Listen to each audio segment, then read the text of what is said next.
Very dear friend Muhammad, and thank you all for having taken time out of your lives and schedule to come and give us a chance to spend a few precious moments together. I have a tendency before giving every talk to begin by thanking people for the gift of your time. And even though I'm a nice southern boy and I've spent more than half my life in the South, this has nothing to do with southern manners, and it's not Persian etiquette. This actually really does come out of the heart of my own understanding of the Islamic tradition, that of all the commodities that we have in life, time is the one that's finite. We as nerds, nicer way of saying it, scholars, are supposed to be in the business of sharing knowledge. Some of us have even been known every now and then to give away books to other people and then immediately run out and buy some more books.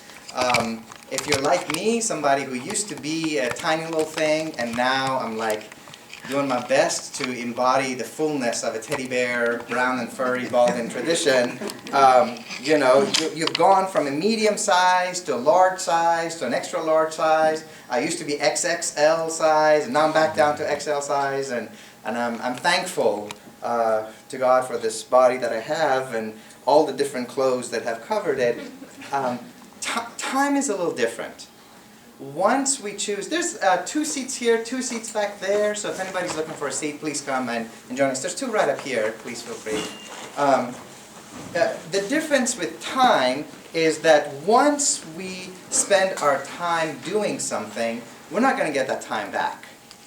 As it is said in the medieval Islamic tradition, the number of breaths that you get to take in your life is prescribed. It is finite, it is limited. So part of what we have to do is to figure out what's worth your time, what's worth your breath. There's other things that you and I could have been doing. If I was interested in having a hostile crowd, I would mention there's a national championship parade going on in my hometown, but clearly I want you on my side, so we're not going to talk about that. And I'm grateful for the chance to be here with you rather than with 15,000 drunk people celebrating. So the question is, how are we going to spend this time together? And my hope is that we spend an hour together being challenged, being more aware of the fact that we as a human community are not doing all that well.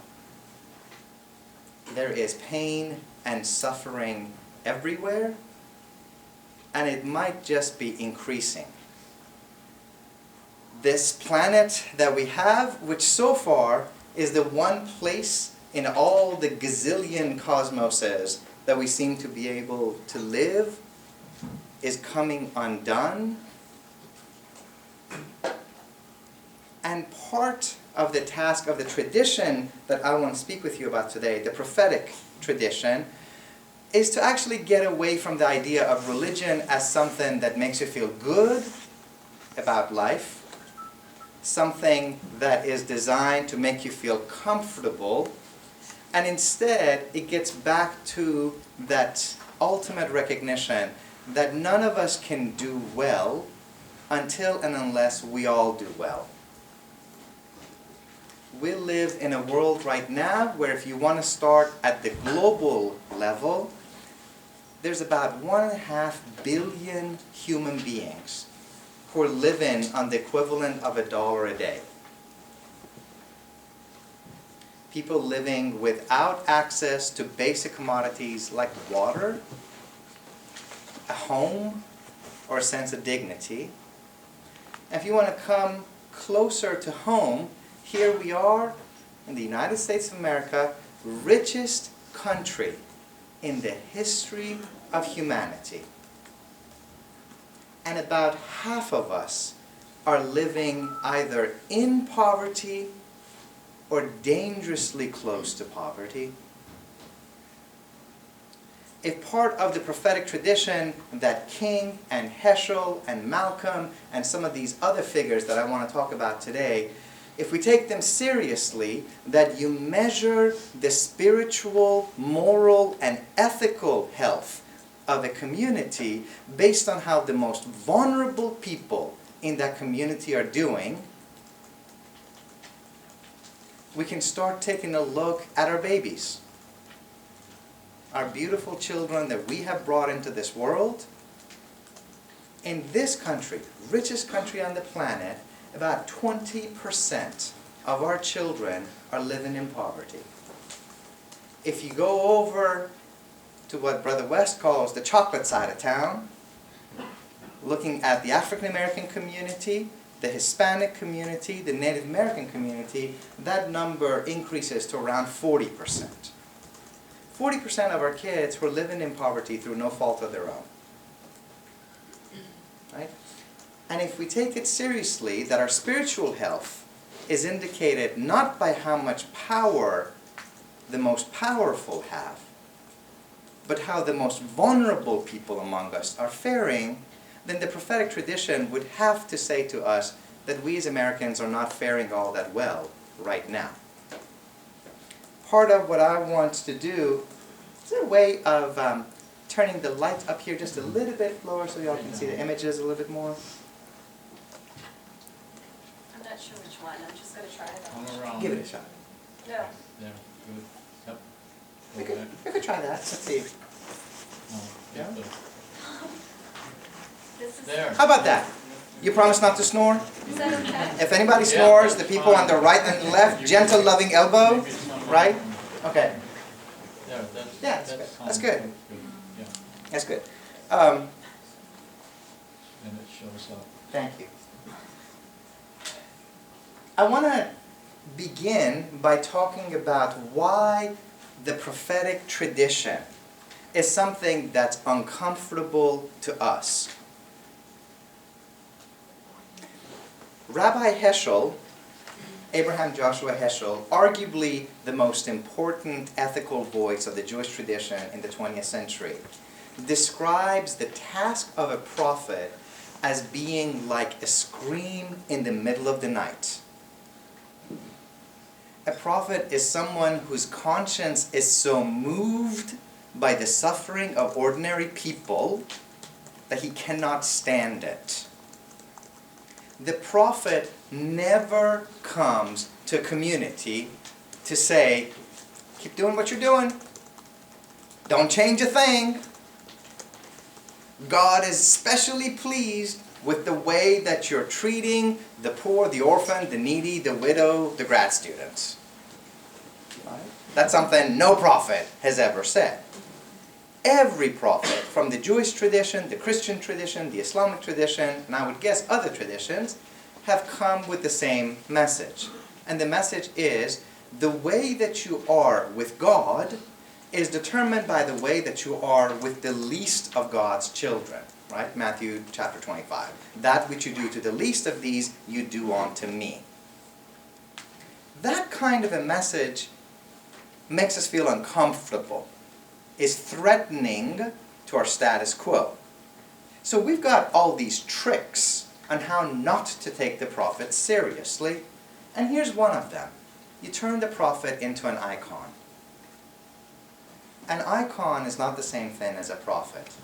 An icon is someone that you elevate, someone that you venerate. If you have to, you make a statue out of them.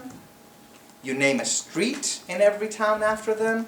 You have one holiday every day of the year, which had to be hard fought by every Republican in the Senate. And the rest of the year, you can leave them alone. You don't have to confront the serious moral challenge that they represent to you. I'm speaking here of prophets not in the technical Islamic sense, but in the biblical sense, of someone that delivers God's call and God's warning that the soul of your society is sick. And you're sick based on this measure of justice. That the poor people are suffering, and unless you address them, you can't be right with God. This is how we want to remember Martin. We want to remember him as this iconic, successful figure almost a black Jesus, a black Moses, delivering America out of the desert of racism in this moment to be celebrated when white people and black people came together so that we can be, supposedly, this happy post-racial society. Lost in that message is the fact that it was not Martin Luther King's march on Washington. It was actually called the March on Washington for Jobs and Freedom. Jobs and freedom. And they handed out a pamphlet stating exactly what they were marching for. And just looking at the jobs part, they had a demand. Today we would call it a living wage. If you work full-time, you should not be living in poverty. In 1963 dollars, they said there should be a federal law demanding a $2 per hour minimum wage. Now you might be thinking, you know, $2 sounds pretty good. What's the minimum wage in Michigan? 7 something? $8? You capitalists! We poor North Carolinians get paid $7.50. $2 of 1963 dollars translates to about $15 an hour in 2015 money. Right? That was one thing that they marched for. When you look at this picture, you got Bayard Rustin on the left, a gay communist Quaker, working hand in hand with old-time labor union activists. The march was not Martin's march. It was a mass movement of people. During this time, people kept trying to iconize Martin, to remove him from the mass and treat him like a solitary movement. And there was a courageous woman, spent a lot of time in my state of North Carolina, named Ella Baker. People would go up to her and say, "Miss Baker, Martin made the movement. Martin made the movement." And she would always shout back at them, "The movement made Martin."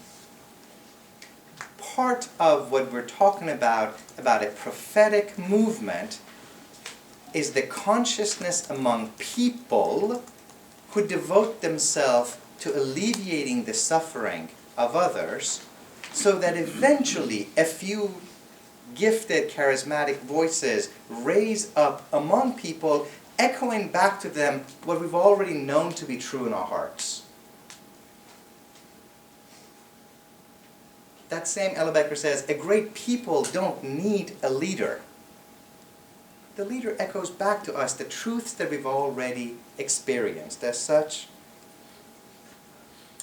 how many of you had a chance to see the Selma movie over the last few months? Okay. If you haven't seen it yet, go and have a look at it. That movie gives you a good indication of some of the struggle that the movement had to go through in the South, in Alabama and Mississippi, North Carolina, and elsewhere, and how the March on Washington was not the end of King's ministry. And here you see him working hand in hand with garlands of flowers next to that same Abraham Joshua Heschel, that wonderful voice of the Jewish prophetic tradition. You're beginning to see a broadening of the movement beyond its Black Baptist origin to become a multiracial, multi-religious movement. Thank you. And something happens between the March on Washington in 1963 and a really powerful moment in the weekend that we just had, April 4th, 1967.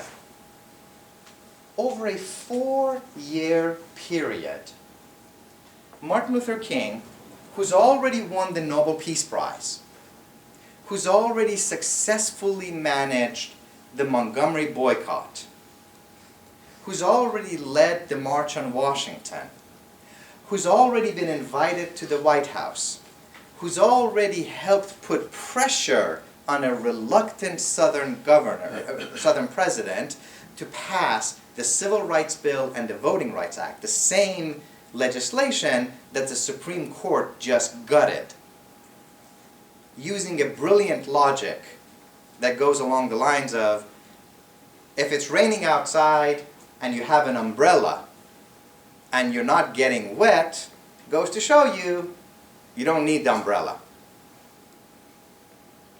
Think about it. We just took away Section 4, the very section that actually allowed us to enforce the very legislation that the Civil Rights Movement shed blood for, that guaranteed the voting rights of blacks. During this 4-year span from 1963 to 1967, and truth and disclosure, I don't know y'all, y'all don't know me, I don't grade you, I'm not going to judge you. How many of you have heard of the I Have a Dream speech? Show of hands. Okay, put it down. How many of you have ever heard of a Riverside Church speech of Dr. King? Okay, this is not an accident. I travel all over the country and I keep asking people this question, and the response is always the same. When you ask people how many of you know about this, close to 100% of the hands go up. I have a dream that someday, right? Then you come up and you ask people, how many of you know about Riverside Church speech? The most political speech that King ever delivers. The hands go down, and love, for my first row peeps, it's usually folks older. It's very rare that college kids have ever heard of or read and studied the Riverside Church speech. Now, why is that? It's not accidental. For 4 years' time, King is struggling on what to do about America as an empire, about our actions in Africa, in Asia, in Latin America, and with the Vietnam War. He struggled because people keep telling him, Dr. King, you're a minister. Stick to minister things. Talk about racism. Leave these complicated international relation matters to the experts. You're not an expert. He gets up on April 4th in Riverside Church in New York. His friend Rabbi Heschel, sitting right there, introduces him, and King begins by saying, I have come to this magnificent house of worship because my conscience no longer permits me to remain silent. The time comes when silence is betrayal, and for us, with respect to Vietnam, that time is now. He says, men do not easily speak against their government, but we must speak. And he goes on and he says, I've decided that I'm never again going to speak against the violence in the black ghetto without also speaking about, and these are his terms, the greatest purveyor of violence in the world today, my own government. King says, I'm a minister, and back in 1957 we formed an organization, SCLC, whose mission was to save the soul of America. And I'm concerned that we are dying. Our soul is withering, and if you perform an autopsy on what used to be America, the answer is going to come back, war. War killed the soul of America. And he says, because I'm a minister, I'm going to name it, there's a triplet giant of evil that is sucking the soul of America. What is that triple giant evil? racism, still racism, materialism, and the third one, militarism. Not just war, militarism. And he says, I'm disturbed because people have been coming up to me and saying, Dr. King, you're a Christian minister. Why are you speaking about the war? Aren't you afraid that you're going to hurt the cause of your people, Dr. King? And speaking as a Christian minister, he says, when I hear this, I'm saddened because I realize where they're coming from, but it makes me think that they have never understood me. In fact, they don't understand the world in which they live, and they may not even understand Christianity. Because do they not know, again speaking as a Christian, that the Father sent the Son to die for all of us, including the children of Vietnam? How can I not be concerned about the suffering of God's children over there?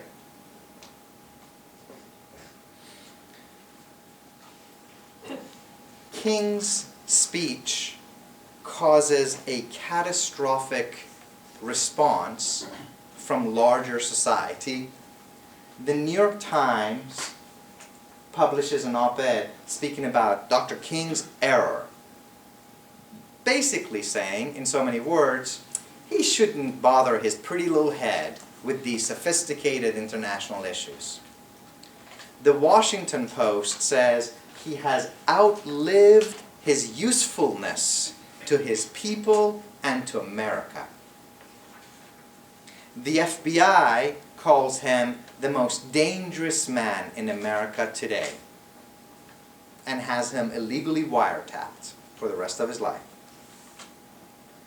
The NAACP, main black rights organization, disowns King and says, we're a civil rights organization. We're going to speak about race, but we're faithful Americans. And if our government says, go to war and fight, we go to war and fight. Jackie Robinson, 42, baseball, Jackie Robinson, break the color lines, Jackie Robinson, publicly says blacks should stick to black rights and not talk about war and Vietnam. A year to the day after the Riverside Church speech, King is shot and killed on the balcony of Lorraine Motel in Memphis, Tennessee. The night that King is shot, 72% of all Americans disagree with King. 55% of African Americans have disowned King.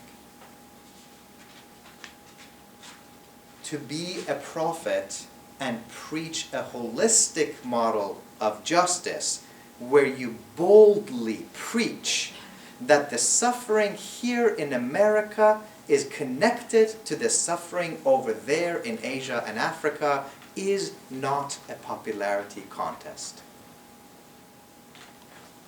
You preach because your conscience, your heart, your soul, and your God leave you no option but to speak the truth. You love the people enough to tell them the truth, though it's a truth they may not want to hear. Why was King in Memphis? Because towards the end of his life, he's leading a campaign called the Poor People's Campaign, where he starts to sound a lot like Malcolm X. He says things like, we're here, we're poor, we don't have money. You have made us this way. We weren't born poor, you made us poor. We're going to do something about it as well.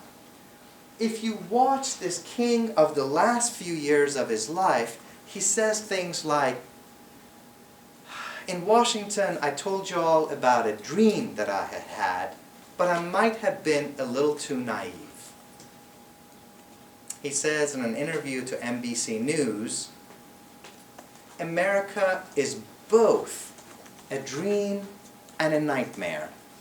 And I realize now that there are far too many of us who experience America as a nightmare. It says, I'm not a person of hopelessness.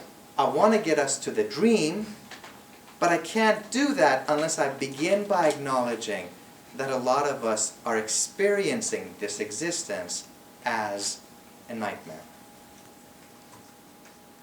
I want to come back to this issue of experiencing America as a nightmare, of experiencing the suffering. Many of us are taught in our schools that the American Civil Rights Movement starts with Rosa Parks, or it starts with Brown versus the Board of Education. There's plenty of people who would tell you that it actually starts with this courageous, bold mama, Mammy Till, whose 14-year-old son, Emmett Till, is visiting the South, goes into a grocery shop, is accused of possibly having whistled at a white woman. And the family of that white woman comes, drags him out of bed in the middle of the night, beats him so savagely that when his body is eventually discovered in the river, his head has swollen to 5 times its natural size. And Mammy Till makes the most courageous decision of her life. The ministers of the church in Chicago tell her, Mammy, let's close the casket. And she says, I want an open casket funeral for my son, because I want everybody to witness the suffering that we have endured. I don't want revenge, and I don't want to hate, but I want my suffering to become public.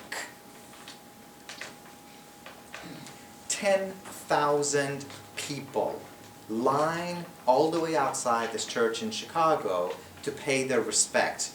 One by one, they pass over by the body of Emmett Till and his swollen head, and black magazines publish full pictures of what he looks like now versus what he looked like before.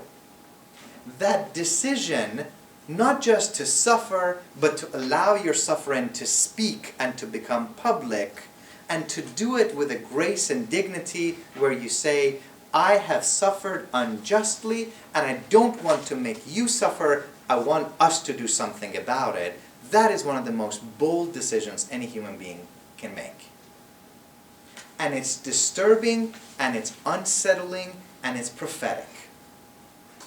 It's so prophetic that when you've got folks in the South showing up, Fannie Lou Hamer, sharecropper from the South, and she goes to give her testimony in the American Congress about what her life as a black woman, beaten, raped, sterilized, has been like, the president of the country is so freaked out that he orders an emergency press conference so that the press has to stop covering her and they come to listen to him give a bogus speech. Letting your suffering speak is prophetic, it's disturbing, it's unsettling, and it is so today. This is from this last summer. It's an American citizen from my home state of Florida, Tariq Abu Khudair. His cousin, a Palestinian, was kidnapped and killed as part of the atrocities that took place this last summer, and Tariq himself was beaten up savagely. This is him after he's recovered a little bit. He comes to give a testimony as an American citizen in the summer of 2014, and Democratic senators from the state of California call for a filibuster so that the press has to switch to them instead of listening to his testimony. Right? The great theoretician Adorno says truth is to allow the condition of suffering to speak. And when you can do so, give voice to your suffering, to your people's suffering, without giving in to the demons of hatred, that's the beginning of a prophetic movement. I want to switch a little bit and talk about where we are now as a country, particularly in terms of our relationship with Islam and the Middle East. In the title for this talk, we use the word empire. And I'm going to say that America is an empire today. We're the only country in the world that has got military bases 200 places around the planet. No other country lives the way that we do. It would be unthinkable if the Chinese or the Russians or the Australians all of a sudden started putting their military bases off the coast of Canada and California and Florida and Mexico. We like to think that what we are is a country that stands for freedom, for democracy, for liberty. I would like to see my country stand for that. The difficulty is that the truth of our foreign policy tells a very different story. And what it says is that we have had a 40-year record of supporting dictators. So here we are in Egypt, having supported Hosni Mubarak. Here we are in Iraq. That's Donald Rumsfeld shaking the bloody hand of Saddam Hussein when we knew that he was using chemical weapons on his own people, because we use the logic that the enemy of our enemy is somebody that we can work with. Here we are with Israeli prime ministers. This is before Obama and Netanyahu unfriended each other on Facebook. They're not so friendly anymore. When people in the Middle East look at this friendship between the United States and Israel, we publicly say that we are working towards a two-state solution. How's your two-state solution working out? This was what was left of the future home of the Palestinian state in 2004.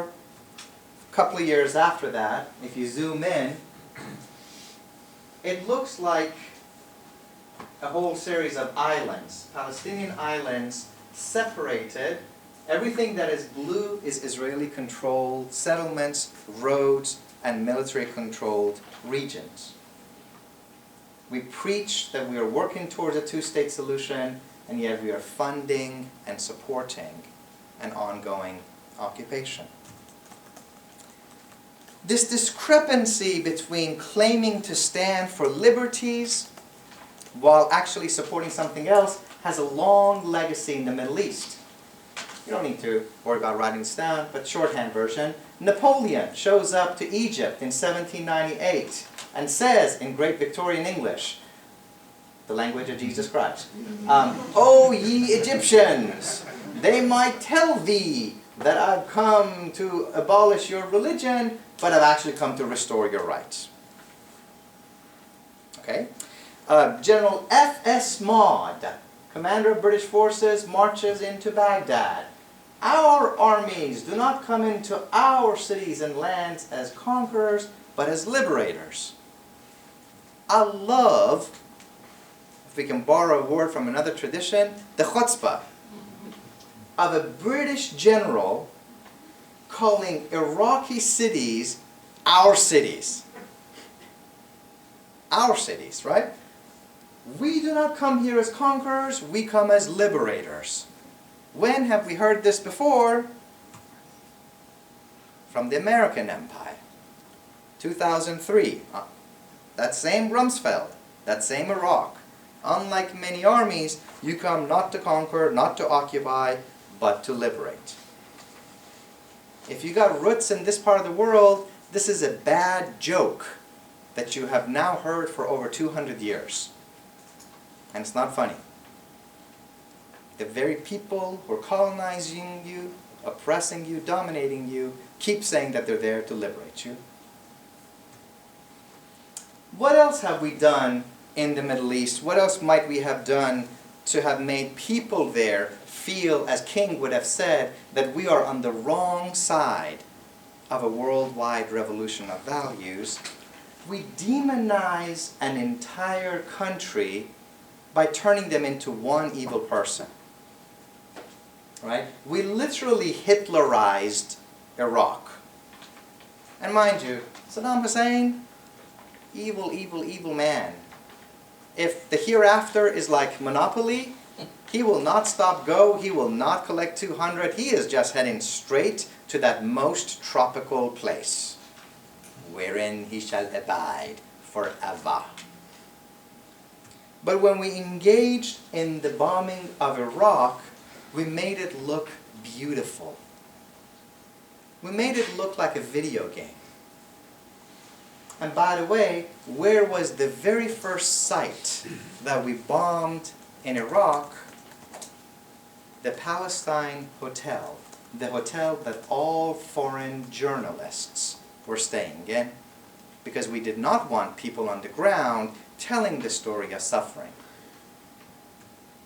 What is the result of what we have done? Using not only conventional weapons and bombings, but also chemical weapons, white phosphorus and others, in places like Fallujah.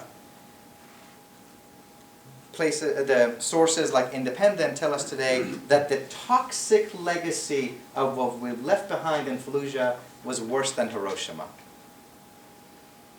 Cancer rates have increased between 4 and 38-fold in these places.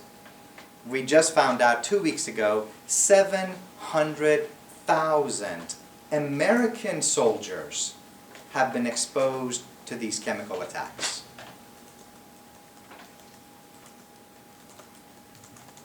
We've also staged history. This is the kind of picture that's likely to show up in our social history books.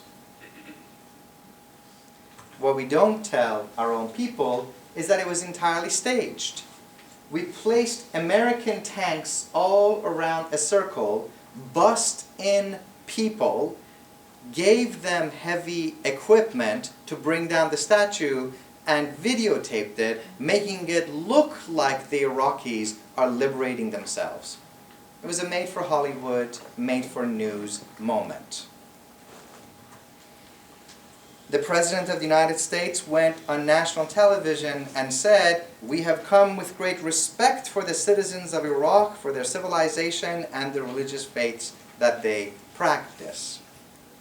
Before the start of the war, approximately 250 scholars, I was one of them, sent a letter initiated by the Oriental Institute at the University of Chicago.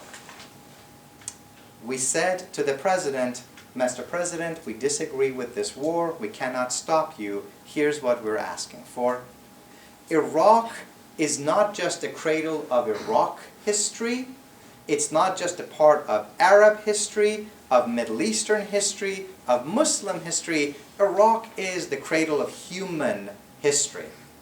Mesopotamia, our first cities, our first languages, our oldest established signs of what it means to be human was between these two rivers. And the remnant of this material is in these sites. Whatever you do, Mr. President, you have the moral obligation to protect these historic sites. Not a single one of them was protected. They were all immediately subject to looting and destruction, and historical artifacts from 10,000, 5,000, 3,000 years ago are forever gone. You know what we did choose to protect? Every last oil field in Iraq. We positioned our tanks around them to make sure that what we really valued in Iraq would not be harmed. I want to be clear about this. I'm not putting the fault on our soldiers. I'm putting the fault on the people who designed these policies. And then our president dresses up and declares mission accomplished. When we ask about the cost, of this war, we're told we don't do body counts. Some people did. The first response that we got is that we have now killed between 110 and 120,000 Iraqis. Unfortunately, we now know that that number is horrifically low. The more current estimates by Nobel Prize winning organizations puts the number of Middle Eastern dead directly as a result of US occupation as low as 1.3 million, possibly as high as 2 million.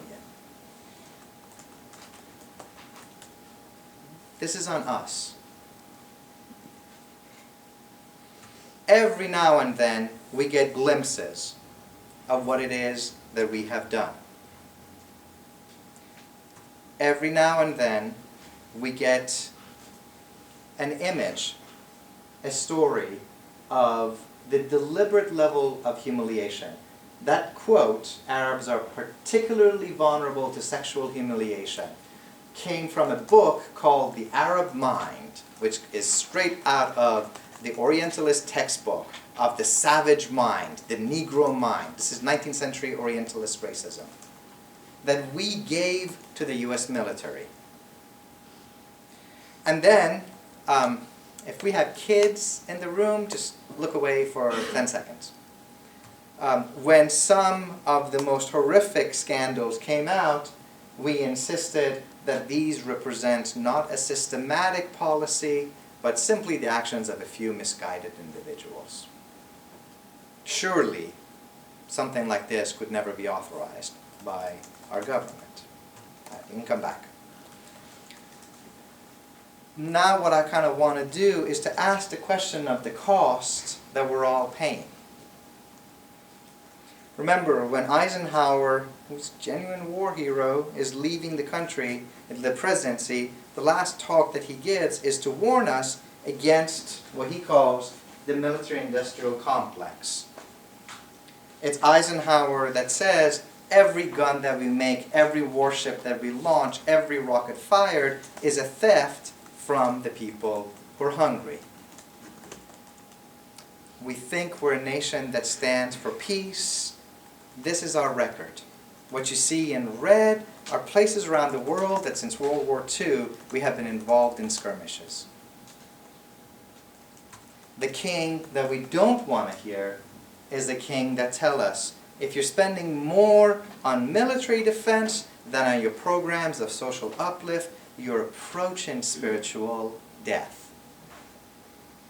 If King has this to say to us in 1967, what does the tradition of Martin and Heschel and Malcolm and Jesus and Amos and Jeremiah and Muhammad have to tell us today? Here's where we are. This is how much we're spending on militarism compared to health, housing, and education. If you haven't done it already, try sometime, go to your congressmen, congresswomen, and tell them, we want, we demand, and we deserve to have universal health care. And they're going to tell you, can't afford it. We want to have coverage for our babies, can't afford it. We want to take care of our elderly, can't afford it. We want to have roads without potholes, can't afford it. We want to have good, decent, quality public education, can't afford it. We want to have good public housing, which, by the way, is now resegregating back to 1960s levels. Can't afford it. We want to take care of our environment so that my grandchildren don't have to go to a museum to see trees. We can't afford it. But somehow, magically, we can write $800 billion annual checks to take care of this militarism. Over the course of the last decade, we have spent, I'm a smart dude, I can't fathom this number, $4,000 billion on our military and our overseas wars. And that's the ones that we know about. $4,000 billion. This is our money, our tax dollars. What else could we have done with this money? At a time where we've got the top 1% of the country owning 42% of the wealth. It is not because we are somehow under threat. Here's how much the US is spending compared to the next 12 countries combined. What does the rest of the world see us as? They experience us through the lens of Guantanamo. This Kafkaesque no man's land where around 800 people have been detained since 9/11. Deliberately not on American soil so that they do not have access to American legal protection. These folks have never been charged with a crime. They've never been brought to a trial. Currently, there's around 166 of them left. 157 of them have no charges against them. Half of them have been cleared to be released.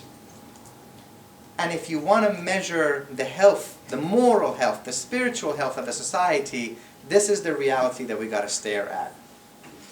About 120 folks who've been detained, in some cases for over 10 years, without being charged, have now decided, as of last year, that they would rather die from a hunger strike than spend the rest of their life in this infernal prison. Our country, and if I sound disappointed in my own country, remember what King says in Birmingham jail. There is no great disappointment where there's also not great love. I love this country too much to remain silent in the face of our abomination. I voted for President Obama twice. I love my Muslim brother. He's a terrible Muslim. Beer drinking, church going, Muslim droning kind of Muslim president. He's not Muslim. The Nobel Peace Prize winning President of the United States of America has decided that he would rather shove feeding tubes up the noses of these 120 hunger strike prisoners twice a day. Artificially keeping them alive is a better idea than bringing them to a trial. That is what we are doing. That's what the rest of the world see us as. If you want to be known as a democracy, behave like a democracy. There are some of the powerful testimonies that have leaked out of Guantanamo, including an op-ed that was published in the New York Times.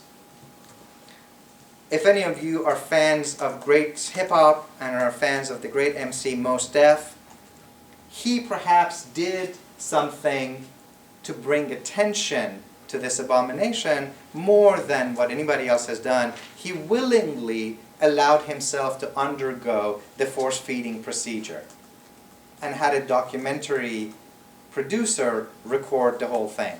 He's a healthy, strong, young adult man.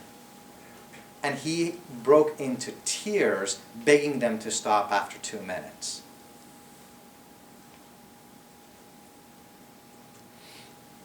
In other parts of the world, 7 countries to speak of. And I'm looking at your faces, and I know that there's a few of you who are uncomfortable about what you're hearing.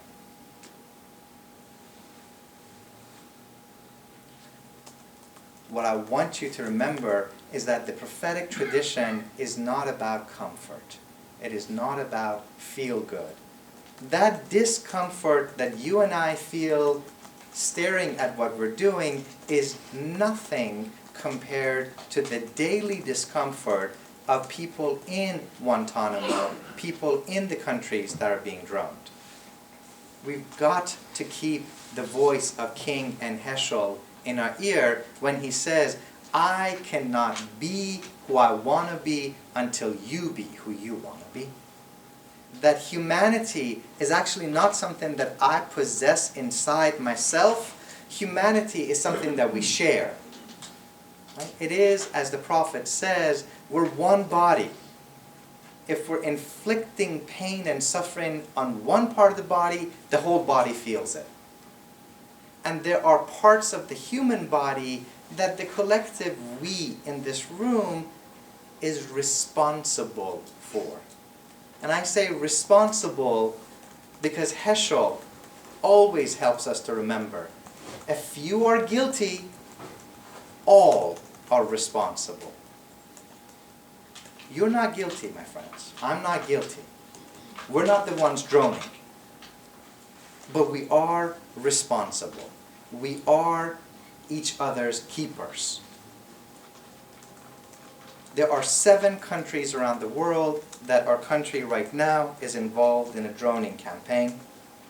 In places like Pakistan, artists have taken to putting up huge posters of survivors of previous American drone attacks, so that when the American drones are flying overhead, the operators see a child lives here. This child, the one on the left, whose parents were killed. A conservative estimate says that even until 2013, we had killed thousands of documented people, just in Pakistan alone. And remember, there's 7 countries that currently we're droning people in. And if you want a sense of how much this is a betrayal of our values, our own values, a hallmark of the American tradition is innocent until proven guilty. The official American policy in Pakistan is, if a drone kills you and you are a male, you were a terrorist. Unless you can prove otherwise. This is the official stated policy of the American State Department. If we killed you, you were a terrorist unless you can prove otherwise. It is literally an inversion of the principles that we hold sacred.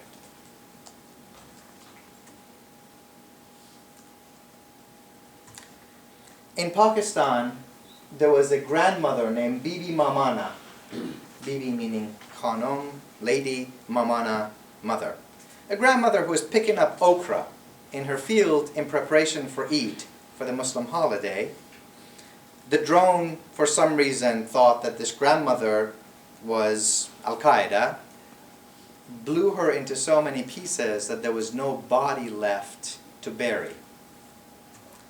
International human rights organizations flew her family into D.C. Not a single American congressman showed up for the congressional hearing. Not a Republican, not a Democrat.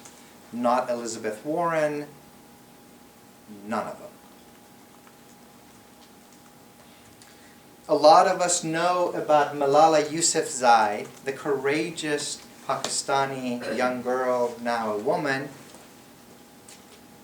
another Nobel Peace Prize winner, who came to the White House, and the White House produced this beautiful picture of her meeting with the president and his family. The statement about their dialogue was the White House statement of the day, the next day. And then Malala says, "Thank you for that statement. That's not all I told the president. Why did you leave out my comments? And here's what I said to the president. Thank you for your support of girls' education, but I'm concerned that your drone attacks are fueling terrorism." A statement that the White House conveniently censored. When we look in the Middle East now, with the Arab Spring now have been turned into an Arab nightmare in far too many places, part of the question that we got to be asking is, what are we standing up for? Are we going to support dictators like General Sisi in Egypt, the way that we have supported the Shah and Musharraf and Mubarak and Netanyahu and so many of these other tyrants before them? What are we going to do in places like Syria? What is our responsibility when 250,000 people have been slaughtered in the last 4 years? In the last 4 years, Syria has created the largest refugee crisis in the world. About 9 million people have been displaced, some of them inside their country, many of them beyond, with no place to go. You've got this horrific monstrosity of an ISIS that now controls a region about the size of France. And in some places, we are bombing them. In other places, we're bombing the people fighting ISIS. But let's come back home. There's a great saint from the Islamic tradition that says, have your heart be where your feet are. Have your heart be where your feet are. My heart is in a lot of places around the world, places that I love, places that I have family in. My feet are here. This is where I was born. This is where I got married. This is where my babies entered this world. This is probably where their children are going to live. And this is home more than others. This is home in Ferguson. This is the America of today, where there are programs which send hundreds of millions of dollars of military equipment that are surplus from the Iraq War back into American inner cities. If any of us were under the delusion that we're living under a post-racial America, the rate at which black and brown bodies continue to fall. Whenever you got somebody who proclaims Black Lives Matter, we're so threatened by that that we keep wanting to insist all lives matter. Yes, all lives matter. Every life is sacred. Every child is a child of God. There is the breath of God, the Spirit of God that has been breathed inside each and every single human being. The worth of a human has no bearing to the flag that flies over you, whether you are American, Israeli, Palestinian, Pakistani, Iranian, or Chinese. But suffering on this earth is not universally distributed. There are places where poverty, exile, violence is concentrated. And until and unless we can deal with the fact that black lives matter and brown lives matter, we can't get to the point that all lives matter. In a place like Ferguson is our reminder that King was right, that over there is over here. King said, I knew that we could never deal with the problem of racism and poverty here at home as long as this war was sucking money and resources like a demonic suction tube out of America into Vietnam to fight for freedoms and liberties that my people have never had here at home. That we send our men, at that time it was men, We send our white men and black men to fight and die shoulder to shoulder, but when they come home, they cannot sit in the same school or in the same lunch corner. If you saw the images from Ferguson, one of the disturbing facts of over there and over here being related is this. Many large American police departments, the NYPD, New York, LAPD, Los Angeles, Denver PD, and the Missouri Police Department, Ferguson, have sent their police commissioners and high-level staff on all expenses paid trips to Israel to learn from the Israeli Defense Force techniques that they've already perfected controlling the Palestinians called anti-terrorism techniques. The NYPD, LAPD, Denver PD, and Missouri PD come back to treat their own urban population under anti-terrorism training. Now, this is not a conspiracy theory. This is on their own websites. What does it mean when we are treating American citizens under the rubric of anti-terrorism laws? When you look at the fact that who lives in our inner cities, it's primarily black and brown people. When we look at the equipment that is showing up in our cities, this is no longer a police force sworn to defend and serve. This is a SWAT team. So here's where we got to take seriously some of these notions of hands up, don't shoot. When we see an image and you've got to think long and hard which one is Ferguson and which one is Gaza. And when you realize that the military-industrial complex that Eisenhower warned us about, places in all 50 states,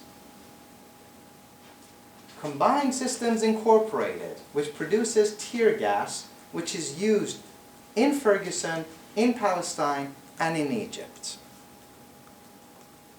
This is what I mean by over here and over there are caught up together. What do we mean when we pride ourselves on liberties and yet our tax dollars are used to spy on our own citizens? The FBI spends $3 billion annually, and that's what they tell us, to spy on American citizens, including on Muslim American citizens.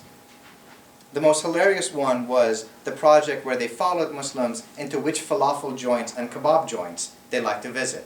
That's got to be like the greatest police job ever, you know. The falafel at Sultan, that's where we went for dinner, is quite tasty. Many Arabs like to visit this place. I had myself a falafel. It was great. $5.37, right? The notion that you are suspicious not because of anything you've done, but because of the color of your skin, because of the way in which you bow down before your God, is something that we've got to really ask a lot of questions about. Let me end with this reminder from a person that I've already brought up once, Cornel West, who, as I see it, is one of the best embodiments of the tradition of King and Heschel. He's perhaps best known for the statement, "Justice is what love looks like in public." Justice is a grand term, and it can mean lots of different things to lots of different people. All that we mean by justice is love. When we speak about wanting justice for people in inner city America, for poor people, for women, for undocumented people, and for people in Asia, in Africa, and in Latin America, here's what we mean. I'm a father of 4. I love my babies. I thought I knew what love was when I dated, when I got married. I had no clue. Love happened when my heart jumped out of my chest, grew arms and legs, and this big head, big round eyes, and I stared into the eyes of my children, and I realized that for the first time in my life, there was a being that I worshipped if I could, that I would go without so they could have anything. And I'm a proud brown man, I'm a strong Muslim. It's not easy to scare me. When I had my children was the first time that I realized for the rest of my life, love and fear would always mingle together. Because the one thing in my life that I am scared of is something happening to my babies. And the more I travel around the world, the more I realize other people love their babies exactly as much as I love mine. None of us have a monopoly on this. When I speak about justice, it means that I want for your babies what I would want for mine. I realize that you want your babies to have food in their tummies, to have a roof over their head, and to have their dignity preserved. You don't want them molested because of who they are, who they love, and how they worship. That's all we mean.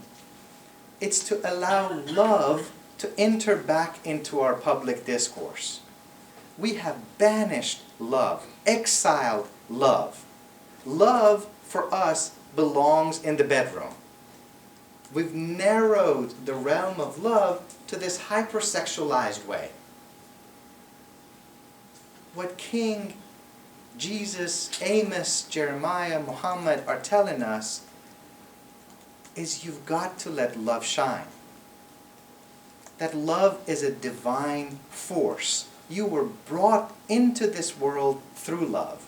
You are sustained through love. None of you, none of us are a cosmic accident.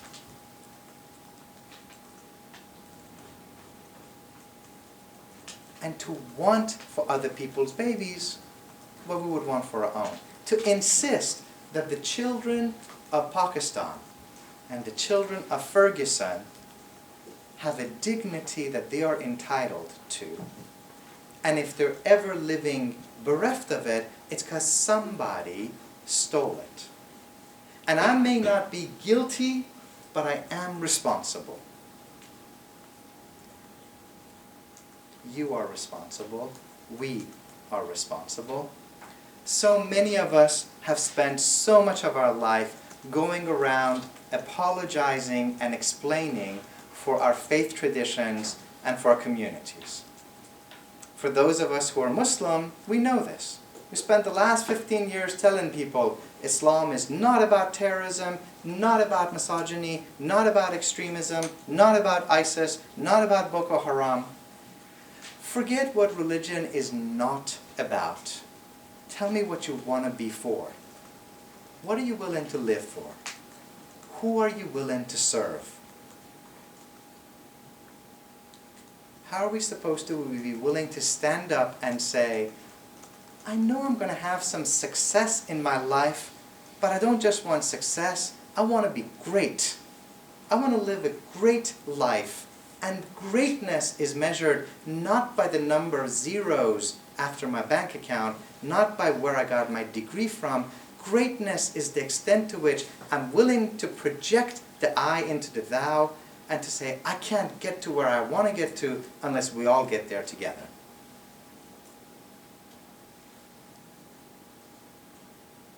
That commitment, not are we going to be a less religious society or a more religious society, what kind of a society?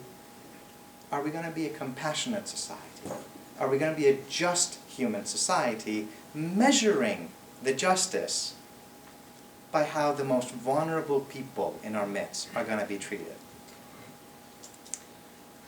And I think I'll just leave you with this. I never thought I would be one of those Muslims who would cite the US Constitution and Declaration of Independence, but here it goes. America is an empire. America is a dream wrapped inside a nightmare. We've never been perfect. We are a republic that has become an empire. It's the story of Star Wars. It's also the story of America. Every republic is always in danger of becoming an empire. We had noble aspirations. This notion that all men, we probably didn't mean all women too, but in time, the Africans who were stolen, they weren't slaves, they were made into slaves.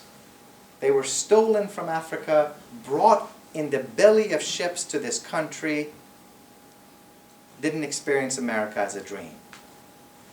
The native peoples, the genocide that we have inflicted upon them, dispossessing them of their land and their culture, did not experience America as a dream. Women, Catholics, Jews, Hispanics, Muslims, gays and lesbians, for a long time, poor people, have not experienced America as a dream. But the prophetic tradition is not about despair. It is not about loathing. And it's not about this cheap American optimism. It's going to be great someday. Right? King says, time is morally neutral. Things never get better and things never get worse until and unless people of goodwill collectively struggle for it, sacrifice for it, and pay the price for it. What are we willing to sacrifice? Those of us that have lots, what are we willing to give so that the people that have nothing can have something? And to come back and end with the preamble, if we said, we the people, in order to form a more perfect union, and every time I read that, I thank God that it didn't say, in order to form a perfect union, because we're not perfect now, and we've never been perfect. In order to form a more perfect union, we want to be better than what we were yesterday. We want to be more loving, more kind, more just than what we were yesterday. In order to form a more perfect union, and what's the very next thing? Establish justice. That's our measuring call. If you want to be part of a generation that restores a sense of greatness to your faith traditions, to America, and to this suffering humanity, we've got to insist on establishing justice, a kind of justice that mingles with love. And if we do that, then maybe, and just maybe, it could be that someday our grandchildren, who are not even here yet, would say, this was a generation that was willing to suffer till justice rolled down like waters and righteousness like a mighty stream. Let me pause there. We've got a few minutes for some Q&A, and thank you for the gift of your time.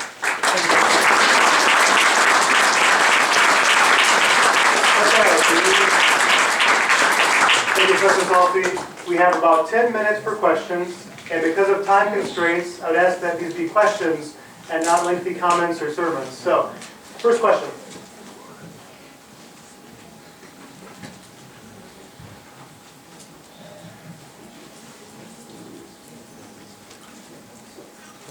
Thank you very much for your talk. I'm really touched by what you say, but I happen not to be American, I'm European. Could you ask everyone to keep it down in the back, just so we can read here? Thank you. Yeah. I'm not American, I'm European. I'm a bit worried that the discussion that I hope we will be having will be too much about America and not about the responsibility of other parts of the world. I would like your comments about that. Sure, thank you. You know, King has a wonderful story that he tells about if you get up in the morning and you go to take a shower, you might have a loofah that comes from the Pacific Ocean, a soap that comes from France, a cocoa that comes from Latin America, milk that comes from a farmer in Wisconsin. And so he's like, before you've left your house, you've already shaken hands with half of the world. And more, you're right. We see ourselves as being in touch with the whole of humanity. All of this phenomena that is both real and at times exaggerated, globalism, right? Movement of people, goods, and ideas. We love the movement of goods part, right? If any of you have these satanic little devices, if you want a sign of this world being messed up, 30% of young people would rather go without sex than to be without your iPhones. You need help. Like serious chocolate cake, long baths, and sex. Snuggles with your kids. This is as good as life gets. And if you're giving up one of them to snuggle with your stupid little iPhone, like, we need help. But like, we move goods around the world and ideas. You know, my friend here was telling me that this place is like one of the top facilities for nuclear physicists and education and walking around campus. You know, I'm seeing Muslim students whose parents immigrated here, African students, Chinese students, Indian students, students from Michigan, all kind of mingling together. Movement of people is part of what also, of ideas is what makes these places what they are, but we get so nervous about the movement of people. Most restaurants that you go to in my parts of the country, not a meal gets served, not a house gets built, not a grass gets mowed without a Hispanic hand. And yet many of the people sitting in the restaurant having their yummy food will be like, gotta keep those Mexicans out of here. Europe, just to pick one example, is also a region that today is undergoing a very strong identity crisis. It is clearly in a post-Christian phase, right? People who sometimes speak of this thing called the West forget just how different parts of Europe and America are. And when most Europeans come to America, they're like, my God, these people are so religious. They have churches everywhere. And their politicians talk about God and God bless you all the frickin' time. Just because we're white, it doesn't mean that we're all part of the same sort of entity. But even in Europe itself, and different parts of Europe, there's a lot of anxiety about the children of the colonies. And it's going to look different. In Great Britain, it's about Indians, Pakistanis, and Bangladeshis. In France, it's going to be about Tunisians, Algerians, and Moroccans, particularly after all the Charlie Hebdo crisis. In the Netherlands, it might be about Indonesians and Somalis. And guess what? Those are all places that had something to do with your own colonial past. Can we have that conversation? Why do we got South Asians in Great Britain and North Africans in France? Well, these are your children. You colonized them.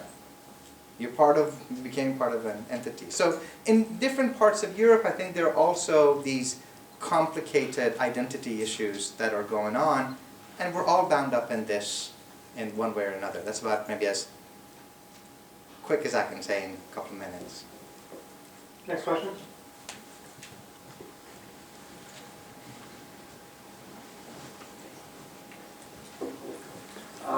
Thank you for the talk. You did a good talk. I was wondering what your advice would be to the younger generation that are just now integrating into more professional society, like graduating college, but aren't traditionally part of the civil activist or the political activist structure.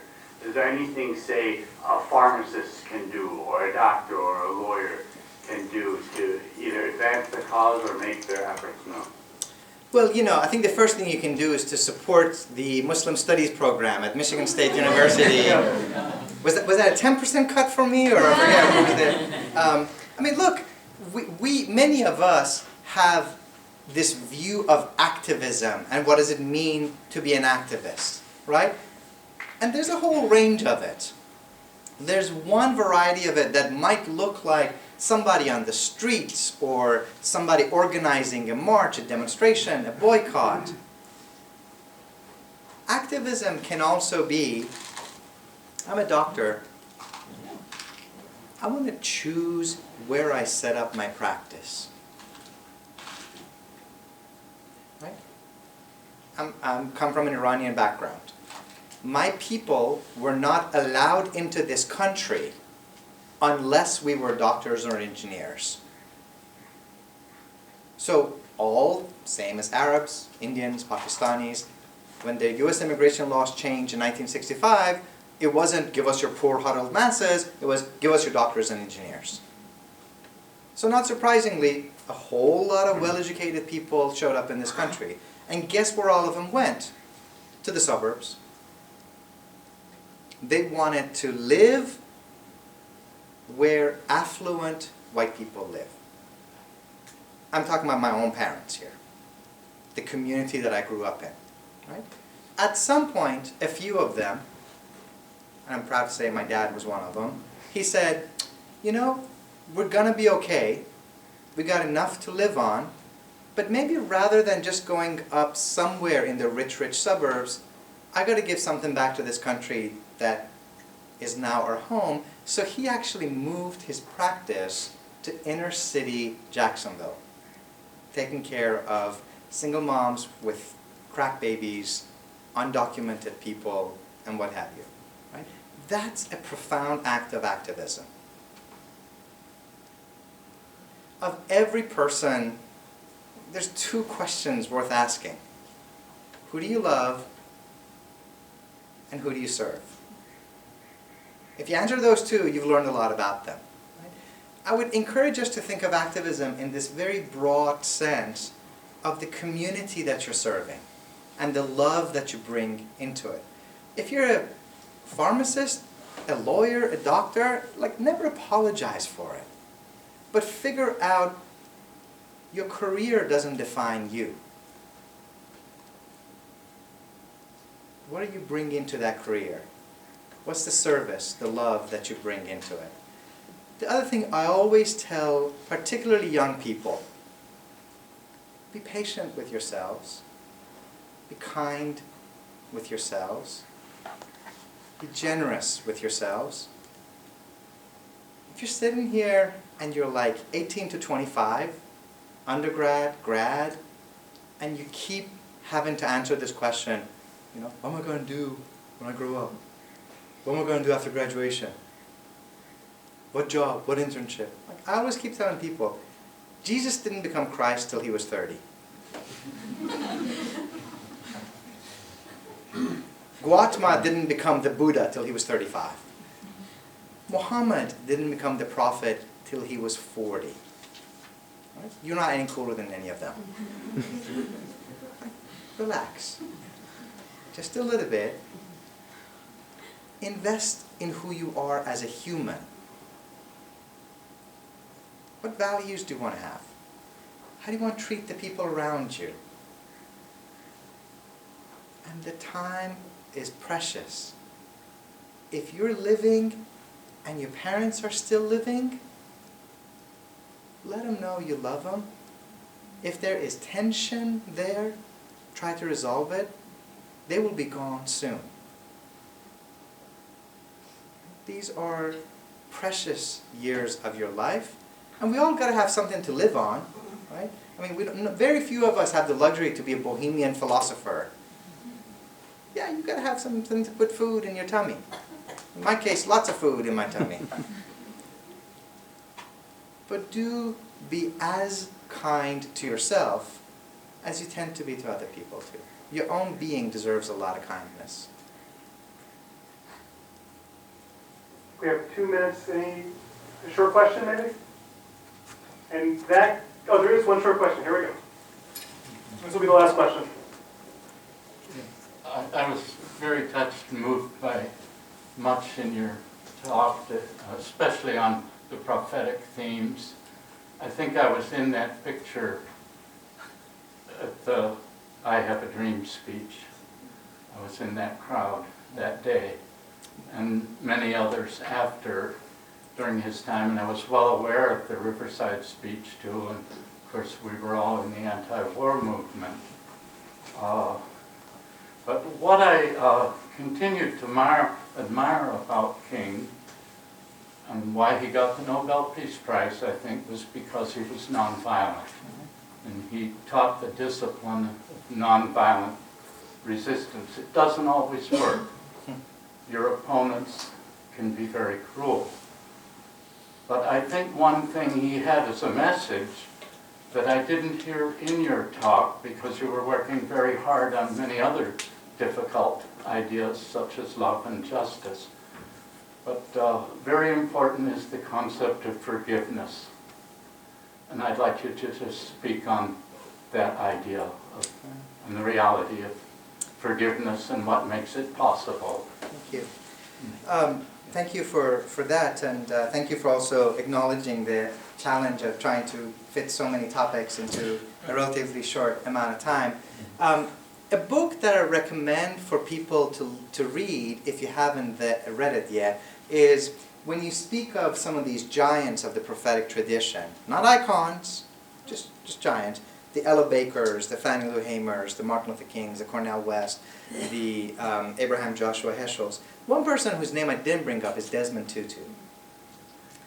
And Desmond Tutu has a magnificent book called No Future Without Forgiveness. You know, people talk about a book that changed your life, right? And there might be 15 of them. That book changed my life.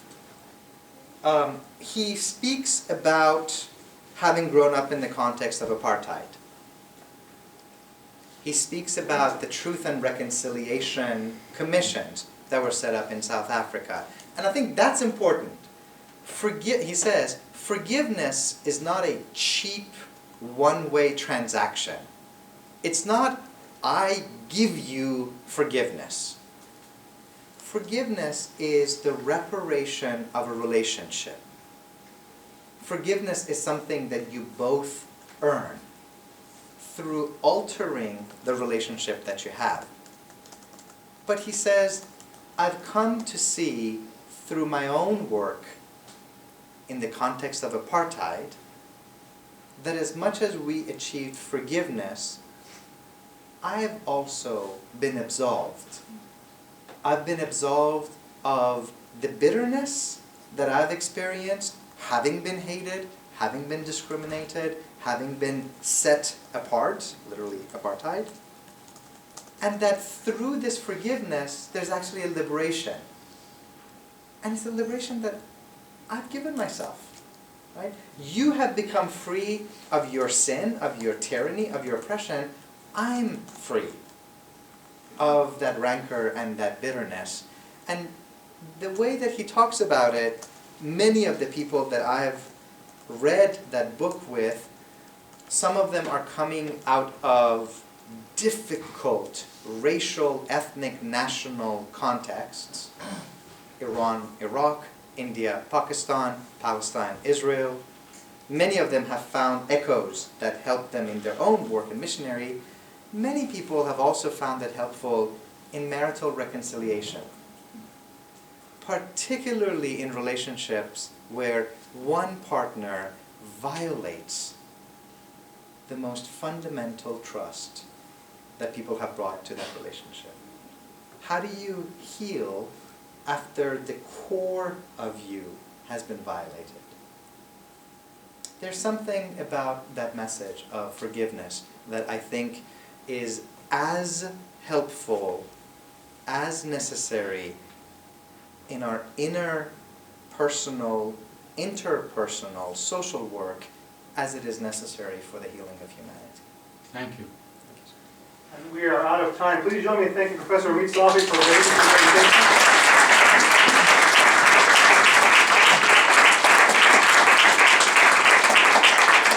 Have a wonderful night.